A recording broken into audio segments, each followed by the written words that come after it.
Hello students. तो last class हम लोगों ने प्लैंक्स क्वांटम थ्योरी समझा था, जहाँ पर हमने पढ़ा कि कैसे लाइट को पार्टिकल की तरह बिहेवियर हम लोग समझ सकते हैं, जिसको हम लोग कहते हैं डुअल नेचर ऑफ लाइट को हमने स्टडी किया था। जहाँ पे एनर्जी ऑफ सिंगल फोटोन क्या होता है, फोटोन किसे कहते हैं, क्वांटा किसे कहते हैं, ये सब कुछ हमने लास्ट वीडियो में कवर किया हुआ है। अब उसका एप्लीकेशन जो है वो हम लोग करेंगे फोटो इलेक्ट्रिक इफेक्ट। आपको पता होगा कि फोटो इलेक्ट्रिक इफेक्ट, अगर आप लोग थोड़ा बहुत इसमें इंटरेस्टेड हो तो आपको पता होना चाहिए कि फोटो इलेक्ट्रिक इफेक्ट के लिए एल्बर्ट आइंस्टाइन को 1905 में नोबेल प्राइज मिला है। और ये फोटो इलेक्ट्रिक इफेक्ट इतना ज़्यादा एटॉमिक स्ट्रक्चर में क्यों इन्वॉल्व है, ठीक है। और एटॉमिक स्ट्रक्चर में फोटो इलेक्ट्रिक इफेक्ट का क्या इंपॉर्टेंस है, बहुत सारे क्वेश्चन हैं।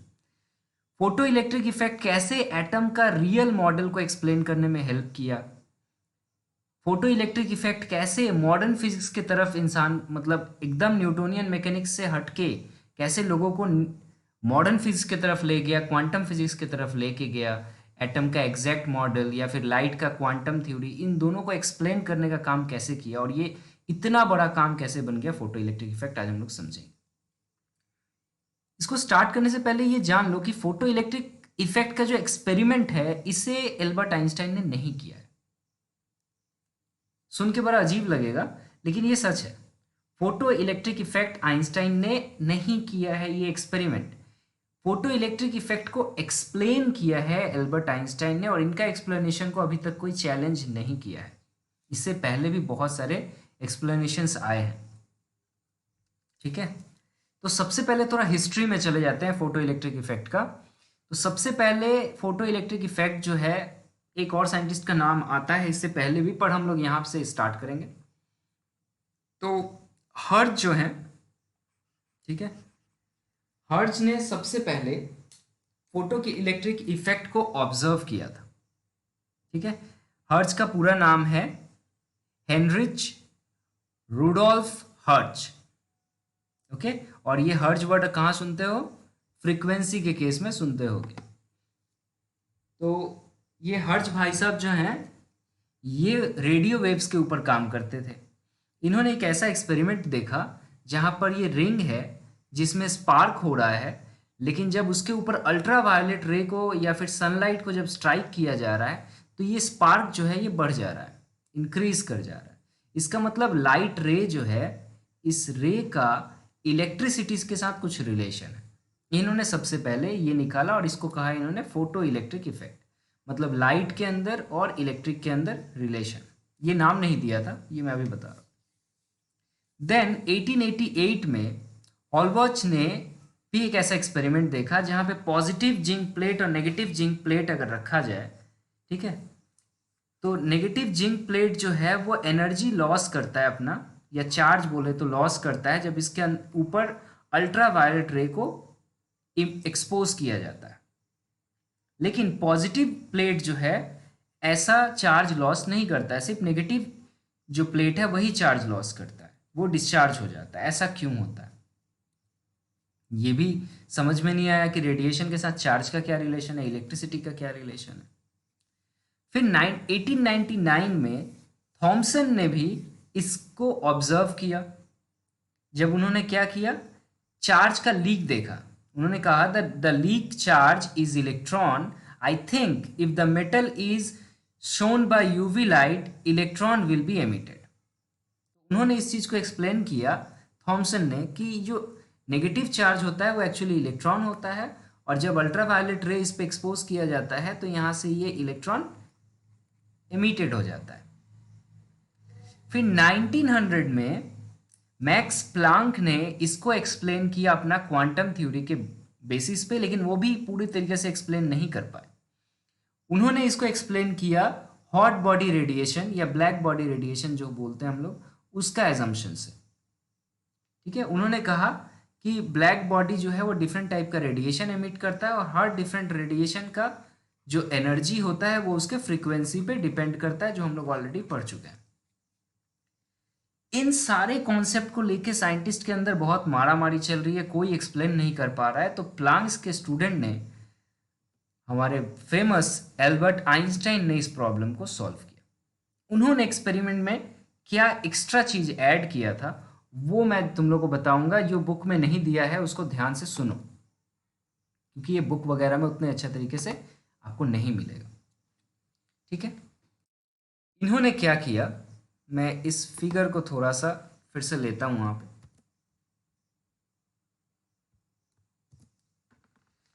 इस फिगर से समझेंगे।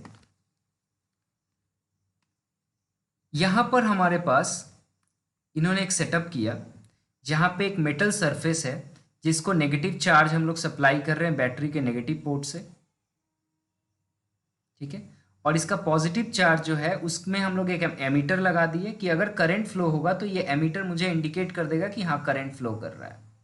और यहाँ पे पॉजिटिव इलेक्ट्रोड लगा दी और इसके अंदर बहुत कम प्रेशर रखा गया। ठीक है, कि दूसरे आयंस इन्वॉल्व ना हो जाए। अब जब इस पे लाइट रे एक्सपोज किया गया इस मेटल सरफेस पे, जनरली ऐसा मेटल सरफेस लिया जाता है जो बहुत इजीली अपना इलेक्ट्रॉन एमिट कर दे। हम लोग नेक्स्ट चैप्टर में पढ़ेंगे इसके बारे में कि इलेक्ट्रॉन एफिनिटी किसको कहते हैं, वो यहाँ पे हम लोग पढ़ेंगे। तो ऐसा मेटल लेते हैं जो आसानी से इलेक्ट्रॉन एमिट कर दे, इतना भी समझो, जिसका वर्क फंक्शन कम हो। तो जैसे ही लाइट एमिट किया जाता है तो देखा जाता है यहाँ से इलेक्ट्रॉन्स जो है वो पॉजिटिव इलेक्ट्रोड की तरफ मूव करता है और इसके वजह से यहाँ करंट फ्लो करेगा। और अगर करंट फ्लो करेगा तो एमीटर आपको इंडिकेट कर देगा कि हाँ करंट फ्लो कर रहा है। तो ये तो हो गया photo electric effect. Photo electric effect यही है। What is photo electric effect? If we expose light to a metal surface then the metal surface emit electron, as a result current flow. This effect is called photo electric effect. लेकिन ये important है क्या photo electric effect का? अगर यही बात होती तो ये एटॉमिक स्ट्रक्चर चैप्टर में क्यों आता? क्या इंपॉर्टेंट बात है जो इसको एटॉमिक स्ट्रक्चर चैप्टर में ऐड किया गया है? ध्यान से सुनो। एल्बर्ट आइंस्टाइन ने इस एक्सपेरिमेंट को थोड़ा रिपीट किया। व्हाइट लाइट की जगह उन्होंने रेड लाइट सबसे पहले लिया, उन्होंने ब्लू लाइट लिया और फिर ये एक्सपेरिमेंट किया रेड लाइट के साथ और जितने सारे कलर है सारे के साथ, इन सारे कलर्स के साथ एक्सपेरिमेंट किया। उन्होंने क्या देखा, उन्होंने जो ऑब्जर्व किया वो बहुत इंपॉर्टेंट है। उन्होंने ऑब्जर्व किया कि जब वो ब्लू लाइट को भेजते हैं तो ब्लू लाइट का कितना भी कम इंटेंसिटी क्यों ना हो, कितना कम इंटेंसिटी मतलब उसका जो लाइट, ज्यादा लाइट भेज रहे हो या कम लाइट भेज रहे हो, इतना सोचो। तो ब्लू लाइट को अगर वो कम इंटेंसिटी में भी भेजते हैं तो भी फोटो इलेक्ट्रिक इफेक्ट ऑब्जर्व होता है।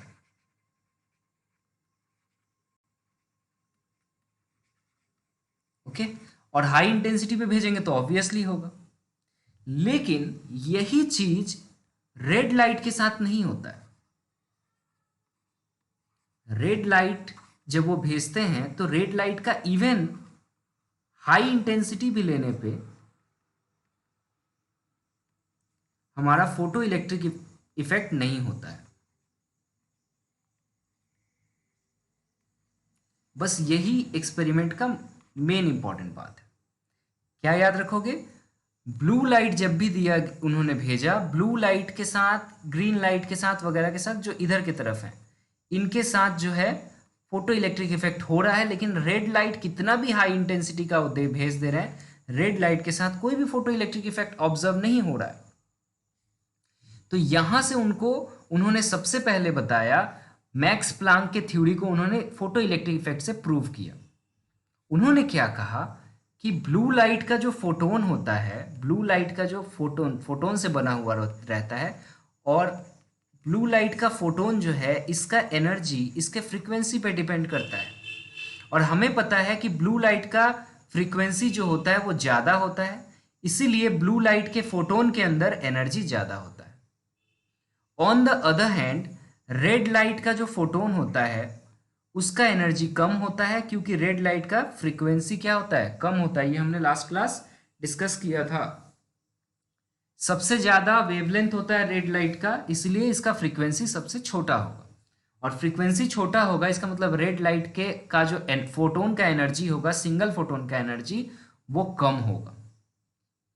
तो एल्बर्ट आइंस्टाइन का पहला ऑब्जर्वेशन ये साबित करता है कि प्लैंक्स क्वांटम थ्योरी सही है। इसी बात पे आप लोग क्लैप कर सकते हो, क्योंकि इसी बात को प्रूव करने के लिए एल्बर्ट आइंस्टाइन को नोबेल प्राइज मिला। और जिसको आज हम लोग क्वांटम मॉडर्न फिजिक्स के थ्रू में पढ़ते हैं, वो सब कुछ यहीं से शुरू होता है। मैक्स प्लांक का थ्योरी को लोग गलत बोलते थे पागल है, बोलता है लाइट जो है वो पैकेट का बना हुआ है, पार्टिकल का बना हुआ है। तो एल्बर्ट आइंस्टाइन ने प्रूव किया कि नहीं, मैक्स प्लांक सही है। और कैसे पार्टिकल का बना हुआ है ये देखो। अगर पार्टिकल का नहीं बना होता तो ब्लू लाइट अगर फोटो इलेक्ट्रिक इफेक्ट कर रहा है तो रेड लाइट को भी करना चाहिए था। रेड लाइट क्यों नहीं कर रहा है?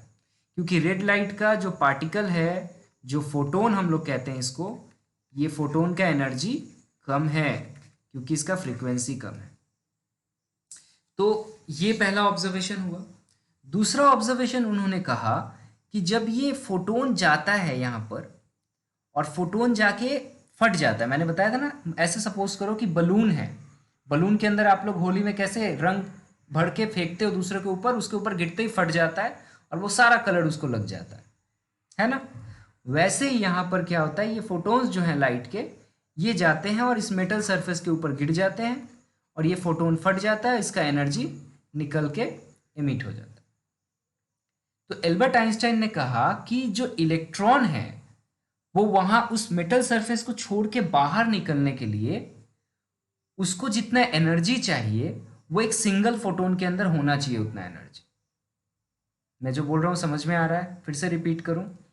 इन्होंने क्या कहा कि इलेक्ट्रॉन जो है वो मेटल सरफेस को छोड़ के बाहर आ रहा है, इसको बाहर निकालने के लिए मुझे जो एनर्जी चाहिए, मिनिमम एनर्जी जो चाहिए, वो एक फोटोन के अंदर होना चाहिए, क्योंकि ये फोटोन जाके फटेगा, इसका एनर्जी निकल जाएगा और इसी एनर्जी को एब्जॉर्ब करके ये इलेक्ट्रॉन बाहर निकलेगा।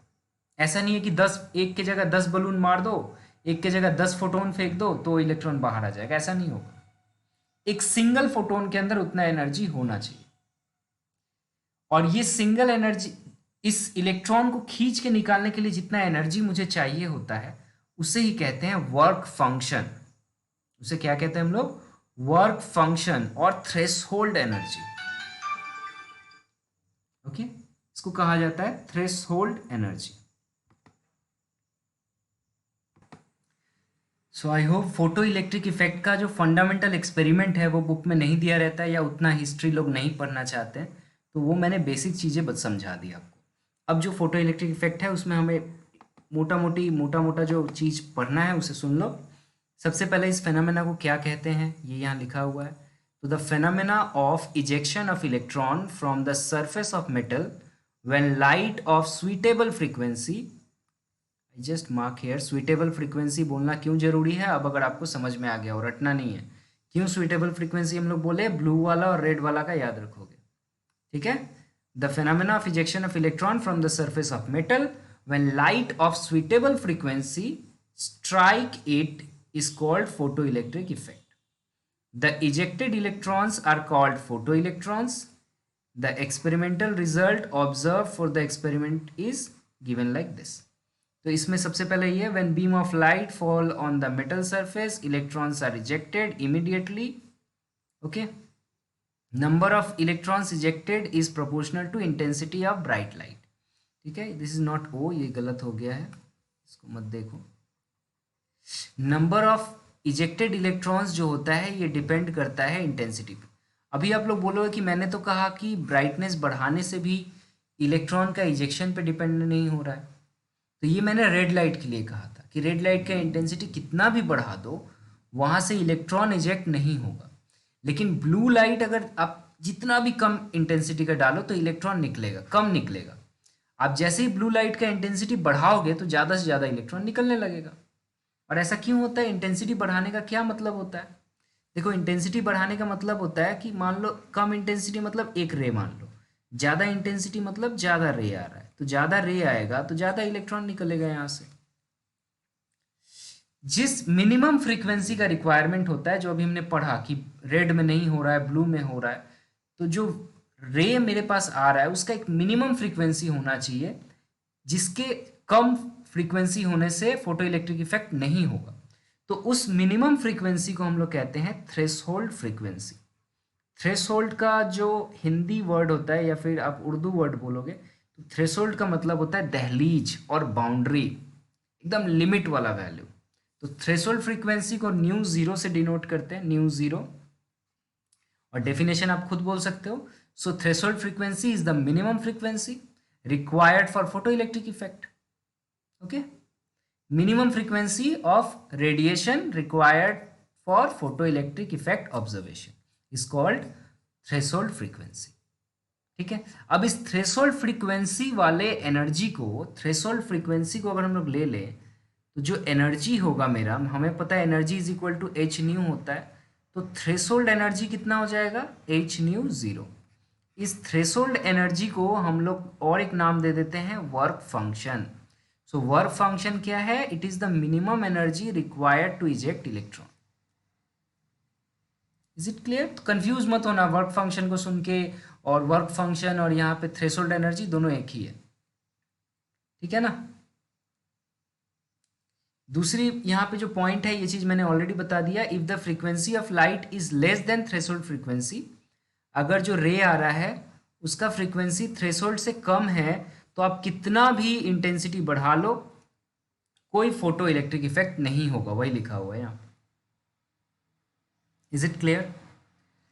तो सपोज करो, अब ध्यान से ये इक्वेशन है, इसको हम लोग समझेंगे कैसे, ये इक्वेशन कैसे आया, रटना नहीं है, इक्वेशन बहुत आसान है। मान लो जो रे आ रहा है, जो रेडिएशन है, उसका एनर्जी जो है वो है h इंटू न्यू, और ये थ्रेशोल्ड एनर्जी से बड़ा है ऑब्वियसली, क्योंकि थ्रेशोल्ड एनर्जी से बड़ा अगर नहीं भेजोगे आप तो क्या होगा, तब तो फोटो इलेक्ट्रिक इफेक्ट होगा ही नहीं। तो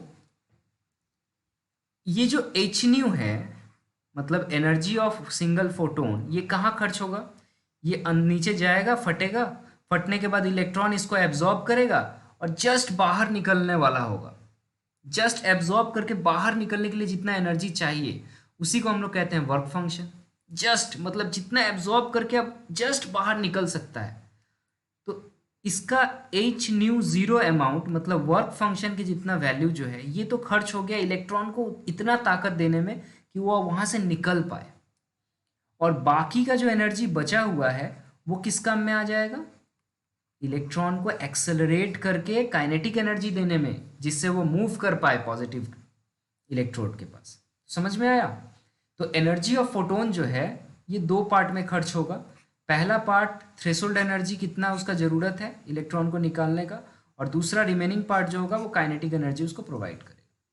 तो अब जितना ज़्यादा इंटेंसिटी वाला, सॉरी, जितना ज़्यादा एनर्जी वाला फोटोन दोगे उतना ही ज़्यादा काइनेटिक एनर्जी होगा। यहाँ से ये समझ में आ रहा है। और देखो काइनेटिक एनर्जी का फॉर्मूला होता है 1/2 mv², तो ये फॉर्मूला यहाँ से डिराइव हो जाएगा। तो यही था फोटो इलेक्ट्रिक इफेक्ट, मोटा मोटा समझा दिया मैंने। और ये यहाँ पर अभी जो हम लोगों ने पढ़ा उसका ओवरऑल शॉर्ट आउट में यहाँ पे किया हुआ है कि फोटो इलेक्ट्रिक इफेक्ट क्या है और इसको कैसे लिखा जाएगा। तो यहाँ देखो यही है जो अभी मैंने पढ़ाया आप लोगों को कि energy is equal to h f लिखा हुआ है, इट इज़ एच न्यू पढ़ो क्योंकि हम लोग न्यू पढ़ रहे हैं शुरू से। और ये एच न्यू खर्च हो रहा है work function plus kinetic energy. Work function मतलब h nu zero, kinetic energy मतलब 1/2 mv²। ठीक है, so h nu is equal to this, ये फॉर्मूला याद रखना है हमें। यहाँ पे फाई को हम लोग वर्क फंक्शन कहते हैं। वर्क फंक्शन का दूसरा नाम मैंने क्या बताया, threshold frequency. Okay, so I hope photo electric effect समझ में आया होगा। तो इससे रिलेटेड पहला न्यूमेरिकल हम लोग करेंगे। यहाँ पर देखो क्वेश्चन में बोला है a photon of wavelength 4 × 10⁻⁻7 metre. तो जो फोटोन है उसका वेवलेंथ दिया हुआ है। Strike on metal surface, the work function of the metal is given, मतलब फाई का वैल्यू गिवन है। फाई का वैल्यू गिवन है, लैम्डा का वैल्यू गिवन है। क्वेश्चन पढ़ने के साथ साथ समझोगे कि क्या दिया हुआ है। कैलकुलेट करने बोला है एनर्जी ऑफ फोटोन। ये तो मैक्स प्लैंक का जो क्वांटम थ्योरी है वहाँ पे हम लोग सीख चुके हैं कि energy of photon is equal to कितना होता है, एच न्यू होता है। और एच न्यू को एच सी बाई लैम्डा भी बोल सकते हैं, जहाँ पे सी हमारा स्पीड ऑफ लाइट है, लैम्डा गिवन है। तो बैठा दो वैल्यूज, और एच का वैल्यू भी हम लोग लास्ट क्लास पढ़े थे, तो इसको पुट करो, आंसर आ जाएगा। दूसरी बात है the kinetic energy of emission and velocity of the photo electron. दूसरे में हमसे पूछ रहा है काइनेटिक एनर्जी ऑफ एमिशन। तो ये जो ई है मतलब एच न्यू है, ये दो पार्ट में खर्च हो रहा था, work function plus kinetic energy, अभी मैंने पढ़ाया। तो देखो एच न्यू का वैल्यू अभी आप निकाल रहे हो, ठीक है। मान लो ये आएगा एक्स, तो यहाँ पे एक्स बिठा दो। फाई का वैल्यू देखो गिवन है क्वेश्चन में, फाई का वैल्यू गिवन है क्वेश्चन में। लेकिन ये ध्यान रखना कि ये सब सारे यूनिट मैच करने चाहिए। ये अगर इलेक्ट्रॉन वोल्ट में है तो यहाँ भी इसको भी इलेक्ट्रॉन वोल्ट में आपको कन्वर्ट करना होगा, तब जाके इसको पुट कर पाओगे। और काइनेटिक एनर्जी आएगा वो भी इलेक्ट्रॉन वोल्ट में आएगा। और अगर आपको जूल में कन्वर्ट करना है तो ये आंसर जूल में आने वाला है, तो फिर इसको भी जूल में कन्वर्ट कर लेना होगा फाई को, तभी जाके हम लोग इसको सॉल्व कर पाएंगे। ओके, तो आई होप वीडियो पॉज करके आपका इसका आंसर आ गया होगा। तो इसको क्विकली हम लोग सॉल्व कर लेते हैं। तो पहला पार्ट का आंसर हम लोग निकाल सकते हैं। एच सी बाई लैम्डा का वैल्यू बिठा दो।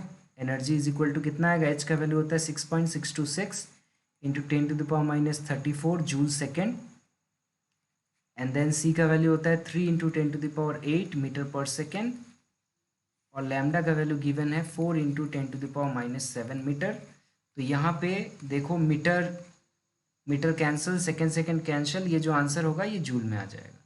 तो इसका जो आंसर होगा वो होगा 4.97 इंटू 10⁻19 अप्रॉक्सीमेटली। तो ये हमारा आ गया जूल में आंसर। आप इसको चाहो तो इलेक्ट्रॉन वोल्ट में कन्वर्ट कर सकते हो।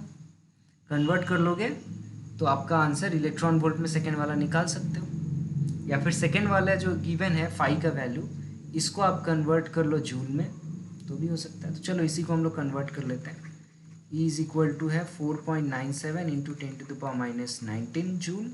और इलेक्ट्रॉन वोल्ट में हम लोग कन्वर्ट करेंगे तो कैसे कन्वर्ट करेंगे, कन्वर्ट करने का तरीका divided by electronic charge 1.6 into 10⁻19 से डिवाइड कर देंगे। तो ये जो आ जाएगा ये हमारा हो जाएगा work function, sorry energy in electron volt. तो इसको आप डिवाइड करोगे तो इसका आंसर कितना आएगा हमारा 3.102 अप्रॉक्सीमेटली, 3.102 इलेक्ट्रॉन वोल्ट। ठीक है, पहला पार्ट क्लियर हुआ। जूल में भी आंसर निकाल लिया हमने, इलेक्ट्रॉन वोल्ट में भी निकाल लिया। दूसरा पार्ट में बोल रहा है kinetic energy of the emission. तो दूसरे पार्ट में आप लिखोगे we know from the photo electric effect, ये सब लिखना होगा statement. We know from the photo electric effect that energy of photon is equal to work function plus kinetic energy. Okay, so energy of photon is equal to work function plus kinetic energy of emitted electron. तो energy of photon हमारा आया 3 point कितना आया था 3.102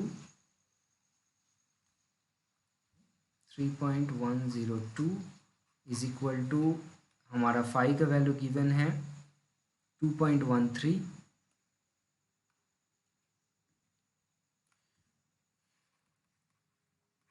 सो हमें simply kinetic energy मिल जाएगा यहाँ से। सो काइनेटिक एनर्जी आ गया 3.102 इंटू सॉरी माइनस 2.13, और ये दोनों इलेक्ट्रॉन वोल्ट में थे तो डिफरेंस भी इलेक्ट्रॉन वोल्ट में आएगा। ओके, इसका आंसर होगा 0.972, इट इज 0.972 इलेक्ट्रॉन वोल्ट। आप चाहो तो इसको क्या करोगे, फर्दर जूल में कन्वर्ट कर सकते हो। 0.972 इंटू 1.6 इंटू 10⁻⁻19 जूल, तो ये जूल में कन्वर्ट हो गया। क्यों जूल में हमने कन्वर्ट किया, इसको हम लोग समझेंगे थर्ड वाला सॉल्व करने के लिए। तो बी पार्ट भी सॉल्व हो गया। ओके, सी क्वेश्चन में क्या पूछा है हमसे, the velocity of photo electron is what. Velocity of photo electron हमसे पूछा है। चलो इसी क्वेश्चन को एक्सटेंड किया और कुछ नहीं है। सो अभी हमारा निकला kinetic energy is equal to how much, it is 0.972 0.972 into electronic charge joule, और हमें पता है kinetic energy is equal to होता है 1/2 mv²। सो इसका वैल्यू इतना होगा। तो यहाँ से हमें वेलोसिटी निकालना है।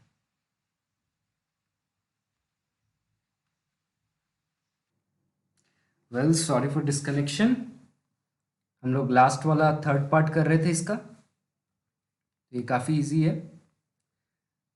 इसके थर्ड पार्ट में हमने क्या करना है, काइनेटिक एनर्जी जो आएगा वो होगा 1/2 mv²। इसका वैल्यू फाइंड आउट हो गया था। इसका वैल्यू कितना आया था हमारा, इलेक्ट्रॉन वोल्ट में काइनेटिक एनर्जी आया था 0.972 इलेक्ट्रॉन वोल्ट। तो यहाँ पर आपको क्या निकालना है, वेलोसिटी निकालना है। तो वेलोसिटी हो जाएगा 2 into 0.972 electron volt divided by mass होगा हमारा यहाँ पे, मास ऑफ इलेक्ट्रॉन का स्क्वायर रूट, क्योंकि डिवाइड करो और स्क्वायर रूट लो तो आ जाएगा। अब देखो, आप अगर जो वेलोसिटी है इसको मीटर पर सेकंड में चाहते हो आंसर, तो आपको इलेक्ट्रॉन वोल्ट को जूल में कन्वर्ट करना होगा, नहीं तो मीटर पर सेकंड नहीं आएगा ऐसा यूनिट। तो इसको आप मीटर पर सेकंड में कन्वर्ट करने के लिए जूल में कन्वर्ट कर लो, मतलब इलेक्ट्रॉनिक चार्ज से मल्टीप्लाई कर दो, और मास ऑफ इलेक्ट्रॉन 9.1 इंटू 10⁻31। तो सारे ऐसा यूनिट हो गए, तो इसका आंसर जो होगा वो मीटर पर सेकंड में आएगा। ओके, तो ये एक सिंपल सा प्रॉब्लम था फोटो इलेक्ट्रिक इफेक्ट से। एक और प्रॉब्लम देखते हैं हम। Electrons are emitted with zero velocity from a metal surface when it is expose to radiation of wavelength this. Electron emit हो रहा है लेकिन उसका वेलोसिटी अभी जीरो है, इस वर्ड का क्या मतलब हुआ। क्वेश्चन को पढ़ते पढ़ते आपको एनालिसिस भी करना है, तब भी जाके आप फास्ट प्रॉब्लम सॉल्व कर पाओगे। एग्जामिनेशन हॉल में एक एक दो दो घंटे नहीं मिलेंगे एक एक प्रॉब्लम सॉल्व करने के लिए। इलेक्ट्रॉन जस्ट एमिट हो रहा है और उसका वेलोसिटी जीरो है, मतलब जस्ट एमिट होने वाला है, और इस कंडीशन पे जो एनर्जी उसको एब्जॉर्ब होता है उसे हम लोग क्या कहते हैं, उसे हम उसका थ्रेशोल्ड एनर्जी कहते हैं। ओके, सो इस वर्ड का मतलब ही है, इसको आपको स्टेटमेंट लिखना होगा, electron are emitted with zero velocity, it means that energy of photon is equal to threshold energy, and threshold energy is nothing but work function, and this is equal to h nu 0। Okay, तो ये जो lambda दिया हुआ है, wavelength दिया हुआ है, actually में थ्रेशोल्ड वेवलेंथ है, इसको हम लोग लैम्डा 0 भी बोलते हैं। तो ये हमारा एनर्जी आ जाएगा, हम लोग बोल सकते हैं एनर्जी जो होगा, हमसे पूछा क्या है, calculate the threshold frequency and work function. तो पहले वर्क फंक्शन निकाल लो। वर्क फंक्शन एच न्यू 0 होगा, इसे हम लोग बोल सकते हैं एच सी बाई लैम्डा 0, और यहाँ लैम्डा 0 का वैल्यू गिवन है, तो एच का वैल्यू 6.626 इंटू 10⁻34, सी का वैल्यू 3 इंटू 10⁸, याद रखना होगा सब, जूल सेकेंड, ये मीटर पर सेकेंड है, और लैम्डा 0 है 6800 एंगस्टर्न। एंगस्टर्न का मतलब होता है कितना, 10⁻10 मीटर। यूनिट कन्वर्शन बहुत काम में आने वाला है, यूनिट कन्वर्शन वाला फिजिक्स का वीडियो नहीं देखे हो तो उसको रिकैप करो, बार बार देखो, क्योंकि बार बार यूज़ होना है। तो इसका आंसर आप निकालो, कैलकुलेशन है, इट्स योर विश, करो। नेक्स्ट पार्ट है, अगर मुझे न्यू 0 पूछ रहा है, लैम्डा वैल्यू दिया हुआ है, तो हमें क्या पता है, lambda is equal to c by nu 0 होता है, तो nu zero is equal to हो जाएगा c बाई लैम्डा ज़ीरो। तो c भी पता है, लैम्डा भी पता है, यहाँ पे पुट कर दो 3 इंटू 10⁸ मीटर पर सेकेंड, और ये हो जाएगा 6800 इंटू 10⁻−10 मीटर। तो ये जो आंसर आ जाएगा न्यू ज़ीरो का हर्ज में होगा, सेकेंड इनवर्स और हर्ज।